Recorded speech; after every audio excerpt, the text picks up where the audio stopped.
terrorized major cities of Nigeria for over 2 weeks, calling for urgent attention and inward review of security in the country. Two special weapons and tactics units did not stop the protest, meaning Nigerians are not satisfied with the change of name. They are calling for the reformation of the SARS personnel. Here in the FCT, abduction of persons in communities can be said to be associated with economy, poverty, and desperate youth. None is an excuse though. Anyway, in Kuje, gunmen suspected to be kidnappers stormed the community and abducted several persons. This is happening roughly 8 months after the last incident. The question is, what is happening? These and more questions will be answered on the program today by our guests. I am Safia Noma Uchi. Welcome to Call the Police on NTA Channel 5 Abuja. The program continues in just a moment.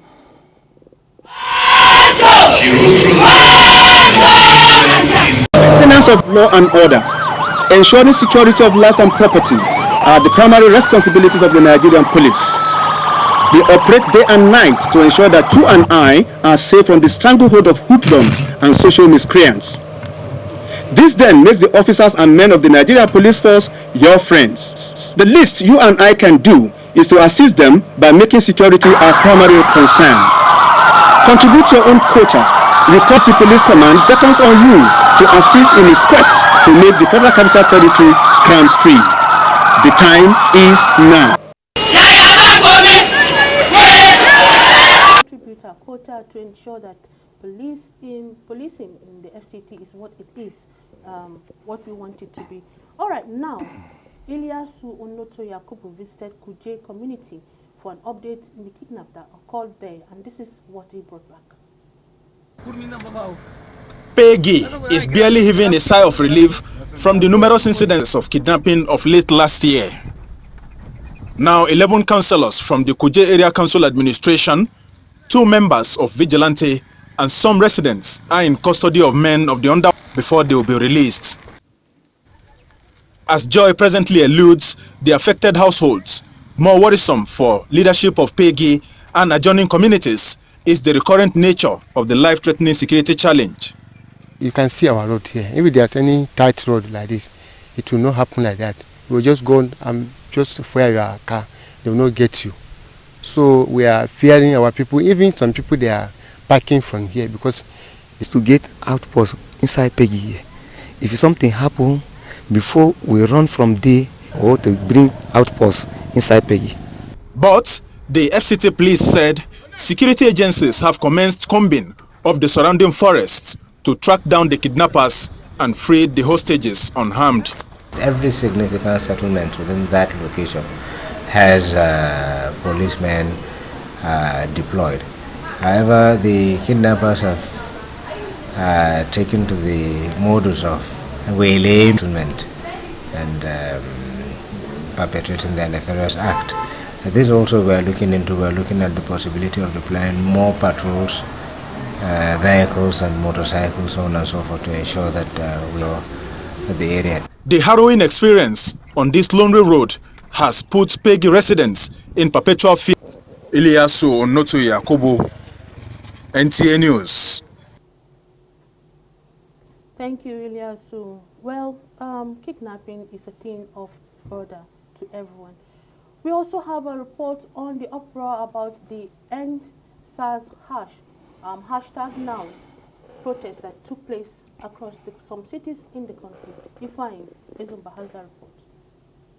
Sparked thousands of Nigerians to protest against brutality and demand the complete abolition of the special squad. The federal government heeded to their demands and disbanded the unit. Nigerians say more needs to be done. The rule of operation was a bit loose. They do whatever they want to do, and you even hear them threaten you, like person when don't die, no, they make case. That means they are very, very sure of what they are doing, and for years they took lot, they raped Nigerians and made a lot of people miserable because of their care many years ago. Many more Nigerians used the social media to share stories alleging extortions, torture, disappearance, and even murders at the hands of the members of the unit. Youths did their bit by insisting that the right thing be done. for the IG coming out to make statements is commendable. It's not about, putting an end to SARS. As you end these people and you have, incorporating them into the conventional police formation, are you taking away the character which they exhibited on the road through their harassment and various forms of human exploitation? They made a lot of money and have various ways of smiling back to the bank. So their immediate place of making money has been put to stop. So as they are going back, they will be more angry than they used to be. So many times SARS has been banned, but issues of brutality of police, still keeps on happening. So we just hope that with this recent development, there will be an executive order by the president. Nigerians are also calling for accountability for those officers who have murdered and brutalized Nigerians, adding that disbanding the unit without taking sanctions against them means that when they are transferred to another unit, they could still replicate the same atrocities. In Abuja, Ifeanyi Izumba, NT News. Thank you so much, Ifeanyi, for that report. Now, don't forget, this program is brought to you courtesy the FCT Police Command in collaboration with NTA Channel 5. Back in the studio, we have the Area Commander Gwagwalada. Our guest on the program today is Sunday Okwebu. You're welcome to the program, sir. Thank you very much. All right. Let's begin with the end SARS protest. you sighed. The president has shown concern. The IGP even went further to change the SWAT name, but the people are still lamenting. What do you think can be done about the situation? I'm glad you agree that the government has shown its readiness to ensure that reform actually takes place. What members of the public should note is that the reform that is desired is not a one-day thing. Yes. I keep on hearing that they've just changed the name to SWAT. No. With every reform, it's in stages. Right now, we agree that there is a problem. We've assessed. Yes. The IGP and his management team are planning well ahead. And with this planning, the implementation will come in and then the evaluation. Yeah. So we're talking about a holistic reform. That will take time? This takes time. Okay. It cannot be effected anywhere in a day or two. The pronouncement of the IGP, even Mr. President, should have shown that this is being backed up with serious, very serious determination to reform the force. And of course, if you talk about reform, you have to know that it involves a lot of things. Yes. Funding is primary. Okay. Training and retraining of personnel is also very necessary. Equipment. So that's just to tell you that the security business is actually very, very much capital intensive. So we pray that the force itself is desirous of this change.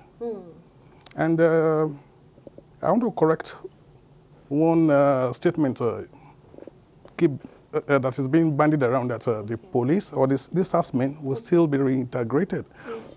Yes. If you've listened carefully, we have embraced the idea of this reform. The IGP has said that all the SARS-men should report at force headquarters. They've set up a medical panel to assess their mental health status. Has it started? It has started. Wow. It has started. That's to show you the urgency and the determination that the force is pursuing this. And we are not in the habit of protecting any members of the force. We are the only organization that takes the pain to make sure that internally we discipline and then judicially we prosecute any members of the force. Okay. Thank you. What happens to the families of victims whom they say the SARS personnel brutalized? what happens? They are demanding for justice. Like are you going to fish them out or? Definitely, I'm sure that these people will even come up and give police more clues as to what happened, so that these people can be properly prosecuted and tried, so that justice can be seen done. Okay. I haven't heard that some state governments have gone so far, so even set up a fund to sort of compensate the families of these people. But that notwithstanding, we are looking internally at cleansing ourselves. Okay. That's good to know, sir. That's very good to know. Okay, let's drop SARS for now. We really are concerned about the kidnappings happening in communities in the FCT. Now, this just happened. Just barely 8 months, the previous one occurred. What is happening to security there? You will bear me witness that not too long ago, the FCT administration, in its wisdom, decided to create 2 new divisions, just to checkmate the activities of these bandits. This was what led to the creation of Peggy Division in Kuje Area Council and Yebu Division. They are all under my area of jurisdiction. Yes. And ever since, you can see that the kidnapping went down. But the bad roads, the terrain. In fact, I would like to invite NTA to accompany me. No, you've not been there. We've been there. No. We've been there to Peggy community. Peggy community? Yes. Peggy is more than Peggy community. Okay. Have you been to Kabimangoro? Yes, I've been to Kabimangoro. When? The last time there was a kidnap case. I would like you to show the people what Kabimangoro looks like. I know. The roads are There bad. is a strong vigilante in place in Kabimangoro. But the road from Peggy to Kabimangoro is totally unmotorable. Totally unmotorable. Yeah. It took us almost 1.5 hours to get to Kabimangoro. Oh, it might take you 2 hours plus. So what I'm saying in the sense is that the roads, the terrain is bad. These bandits are making use of the fact that because of the rainy season, the grasses have grown, trees are shooting up left, right, and center, and they're using this as a cover. And bear in mind that even though some of these people have been kidnapped, we are also very conscious of the fact that if we go after them, we don't want to suffer any loss of these victims again. So we are planning to make sure that we rescue them safe and sound. That is primary. So if we've not rescued them now, we are still ensuring that our plans work out. Yes. The road. I learned that the contract for the work on the road to Peggy was awarded. Well, you know, I'm not a politician. I don't know if it has been awarded. It was the last time I went there. Okay. So maybe you should ask them why the road is not yet completed.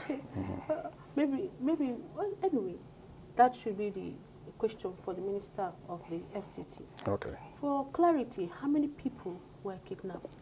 Because I had 4. The news making round says 4, and later 17.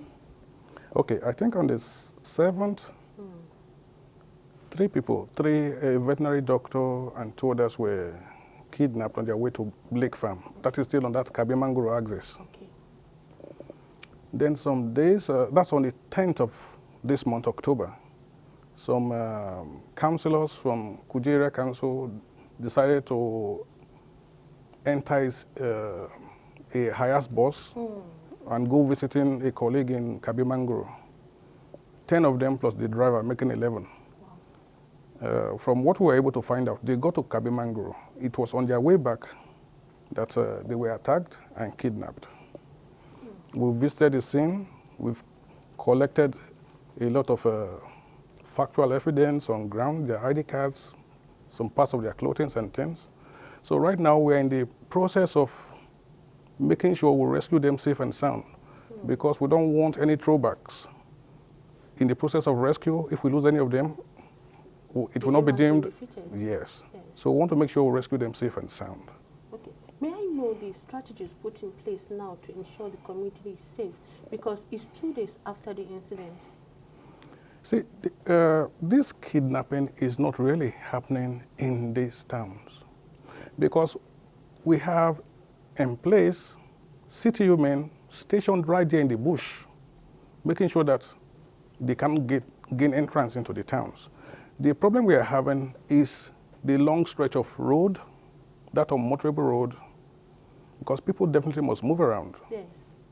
And don't forget that that particular axis, there is no network. None of this network works there. There's no MTN, no Glo, no Airtel. So, in fact, that is one of the cries of the people that one of these companies to come and establish there so that they can communicate with other parts of the country and the world in general. Is there any challenge the police is facing on logistics or manpower? Because the last time it occurred, I remember very clearly that the Inspector General of Police and the FCT Commissioner of Police made sure that there is a division established there. Where? I visited Peggy, I visited the community to make sure that, to ascertain whether it's established or not. It is true, we have a division there. I went. Yes, I'm telling you it is true. Okay. Logistically, we have problems, definitely. Manpower, equipment, you name it. We do have. And don't forget that once we create a division like this, we usually draw the initial manpower from other existing divisions. In other words, we've now taken from the already not enough manpower. Yes. So we really do need more manpower, more equipment, vehicles. It's not just vehicles, their maintenance is also key. I've already told you about the terrain. The terrain is terrible. It's terrible. I can imagine a normal car cannot last a long time because of the nature of the roads. And you see, unfortunately, too, the legislators that were picked up by these kidnappers, if they were perhaps in a forerunner, maybe they would have been able to make their escape. They were all in a hired bus.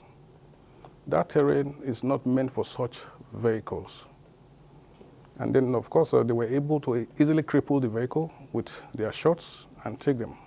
But we are working on their rescue, just like I said. Okay. Don't forget the program is interactive. You can call us to make your contributions or suggestions on the program. This is Call the Police live on NTA Channel 5, Abuja. All right. We seem to say that, will I be correct to say that Peggy community is gradually becoming a kidnapper's den? No. Okay. I totally disagree. Okay. Like I told you, and this is something you can easily verify.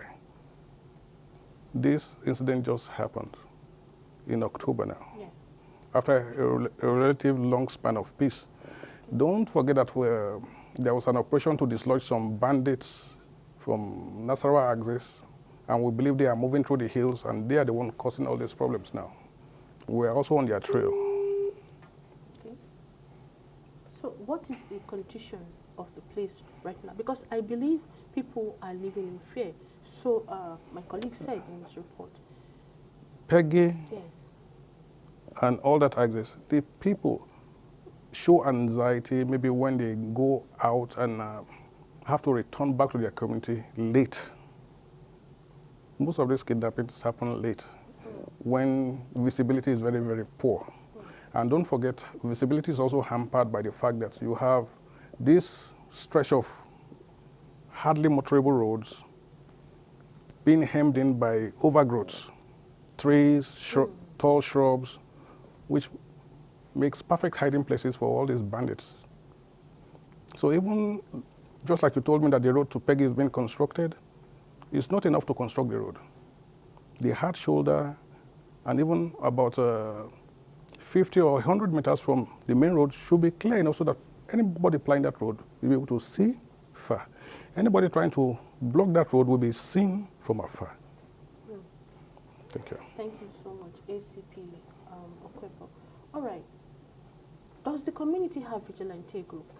They do. You earlier stated that. They do. In fact, we've been encouraging them. We've been working hand in hand with the vigilante to make sure that we have a symbiotic relationship.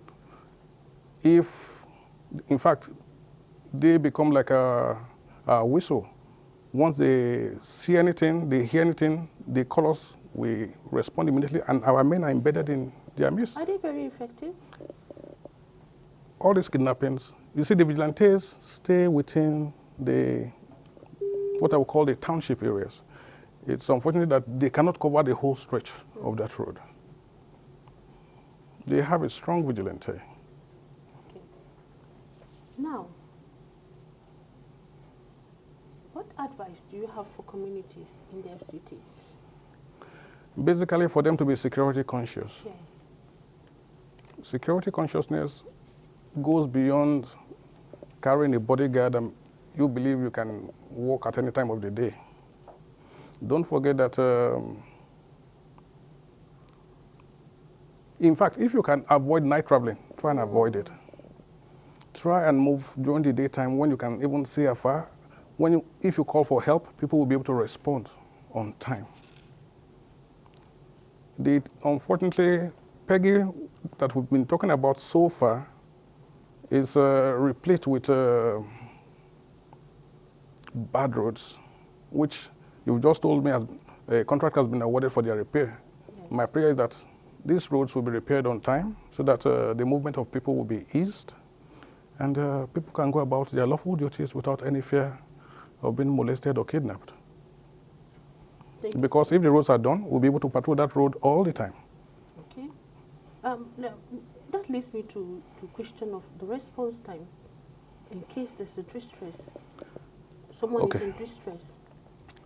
Let's take, for example, Kabemangro. Yeah. We have an outpost there. Okay. Well, the last time I visited I wouldn't know now. I wouldn't know, but the outpost there, people were refusing. Policemen I learned were refusing to go there when posted.